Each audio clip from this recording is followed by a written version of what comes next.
said. And that's a good segue into talking about, let's just take a step into maybe each of the two major schools. So one of the things that the professor brings out is this idea of what the Greeks called a likely story, a mythos of the demiurge. And so among Greek thinkers, especially in the Platonic camp, you have this idea of this divine craftsman, and this divine craftsman sort of works with a pre-existent something, and then by combining and working, think of your metalsmith from antiquity, think of your craftsman or your artisan from antiquity, and how they would work to bring about goods from raw materials to a final product. And so some Platonists thought about this demiurge as this divine craftsman, this divine Hephaestus, bringing goodliness, bringing order. However, there's a qualitative aspect to this kind of creation. So this divine Hephaestus, this demiurge, can sort of work within the limitations of the material itself, and also within the limitations of his own being. So this demiurge, for example, while it might be referred to as the Logos, just as John 1 in the Christian Bible talks about the Logos, there's probably something very different from what's meant here by Christians when they talk about God. So how would you classify that or quantify that from your side?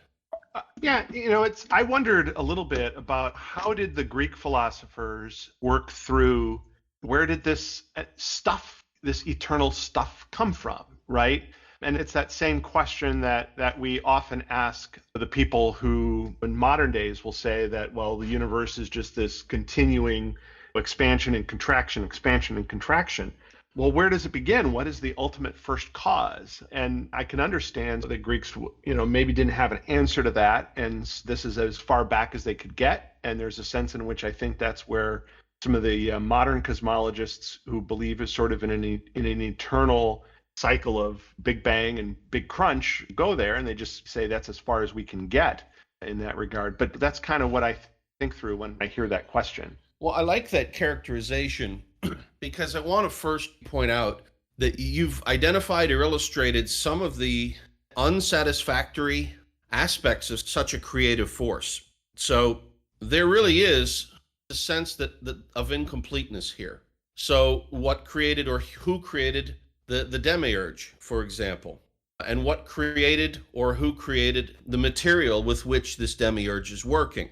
For me, the demiurge is a very important quantity, because when I speak to non-believers about God, especially in the Western atheist tradition, when they even will talk about a divine being, I don't think I've ever penetrated in their minds past being that is sort of greater than this Greek demiurge. So in other words, it's like pulling teeth. It's like going to the dentist to get atheists to even talk about God in the first place. There's such a reluctance to do it.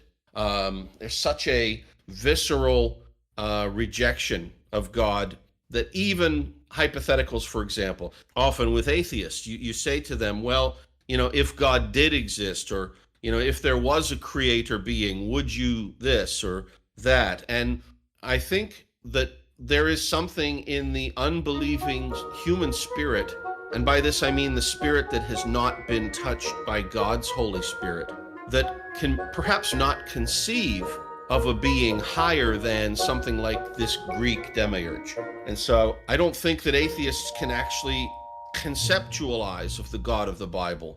As close as they can come to is something that would maybe be at a demiurge level. And that's why I hear so many interesting responses to questions and statements from atheists about things.